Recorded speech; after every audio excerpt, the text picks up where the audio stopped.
3, 2, 1.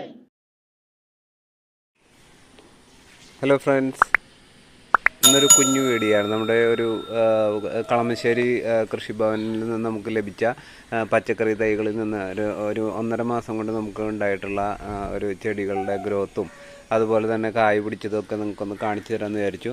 അപ്പോൾ നമുക്ക് 3-4 തരത്തിലുള്ള തൈകളാണ് കൃഷിഭവനിൽ നിന്ന് ലഭിച്ചിട്ടുണ്ടായിരുന്നത്. അപ്പോൾ ഇത് വഴുതനയാണ്. വഴുതന ഉണ്ടായി തുടങ്ങി, നല്ലോണം പൂവൊക്കെ പിടിക്കുന്നുണ്ട്. ഇത് തക്കാളിയാണ്. തക്കാളി നല്ല തക്കാളിയാണ്. കണ്ടോ, നല്ല പോലെ കൊലകുത്തി പിടിക്കുന്ന തരത്തിലുള്ള തക്കാളിയുടെ തൈകളാണ്. ചെടി മുഴുവൻ നന്നായിട്ട് കായ പിടിച്ചിട്ടുണ്ട്. അപ്പോൾ നമ്മൾ തക്കാളിക്ക് ഇട്ട് കൊടുക്കുന്നത്, ഞാൻ ജൈവ സ്ലറി ഒഴിക്കുന്നതിൻ്റെ കൂടെ തന്നെ കുറച്ച് മുട്ടത്തോട് പൊടിച്ചത് കൂടി ഇട്ട് കൊടുക്കാറുണ്ട്. അപ്പോൾ ഈ കാൽസ്യം തക്കാളിക്ക് വളരെ നല്ലതാണ്. അത് കാരണം കൊണ്ട് തന്നെ നല്ല പോലെയൊക്കെ തക്കാളി ഉണ്ടാകുന്നതിനും അത് കൊഴിഞ്ഞു പോവാതെ വലുതായി കിട്ടുന്നതിനൊക്കെ ഇത് നല്ലതാണ്, മുട്ടത്തോട് പൊടിച്ചിട്ട് കൊടുക്കുന്നത്. പിന്നെ നമുക്ക് മുളക് തൈകൾ ഉണ്ടായിട്ടുണ്ടായിരുന്നു. മുളക് തൈകളൊക്കെ നല്ല പോലെ ഉണ്ടായി തുടങ്ങി. മുളക് തൈകൾക്കൊക്കെ ഞാൻ വെള്ളീച്ച വരാതിരിക്കാൻ വേണ്ടി ഞാൻ നേരത്തെ വീഡിയോയിൽ പറഞ്ഞിട്ടുണ്ടായിരുന്ന വളമല്ല മരുന്ന് പ്രയോഗിച്ചിട്ടുണ്ടായിരുന്നു. അപ്പോൾ അത് കാരണം കൊണ്ട് ചെടികൾക്കൊന്നും കാര്യമായിട്ട് കീടബാധയില്ല. അപ്പോൾ നല്ല പോലെ മുളകായി തുടങ്ങി.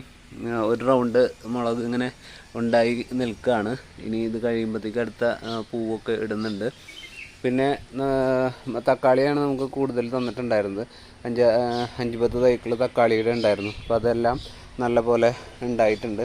കണ്ടോ, തക്കാളിയൊക്കെ നല്ല പോലെ കൊലകുത്തി ഉണ്ടാവും. നമ്മളീ പറഞ്ഞ പോലെ വളപ്രയോഗം 3-4 ദിവസം കൂടുമ്പോൾ ഞാൻ ജൈവ സ്ലറി ഒഴിച്ചു കൊടുക്കുന്നുണ്ട്.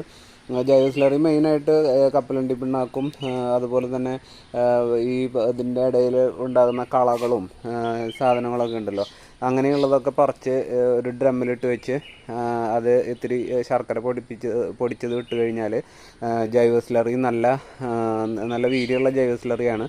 അപ്പം അത് നമ്മൾ വെള്ളത്തിൽ നേർപ്പിച്ചിട്ടാണ് ഈ ചെടികൾക്ക് ആഴ്ചയിലൊരിക്കൽ അല്ലെങ്കിൽ 3-4 ദിവസം കൂടുമ്പോൾ നമ്മൾ ഒഴിച്ചു കൊടുക്കാറുണ്ട്. അപ്പോൾ അതിനനുസരിച്ചിട്ടുള്ള റിസൾട്ട് നമുക്ക് കിട്ടിയിട്ടുണ്ട്. ചെടികളിലൊക്കെ നല്ല പോലെ കായായി തുടങ്ങിയിട്ടുണ്ട്.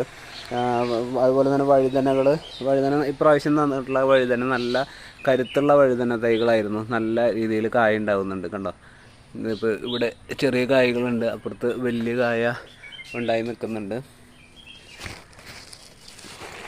കണ്ടോ, വഴുതന നല്ല പോലെ ഇപ്രാവശ്യം നല്ല കരുത്തുള്ള തൈകളാണ്. കഴിഞ്ഞ പ്രാവശ്യത്തെ വെള്ള വഴുതനയ്ക്ക് നമുക്ക്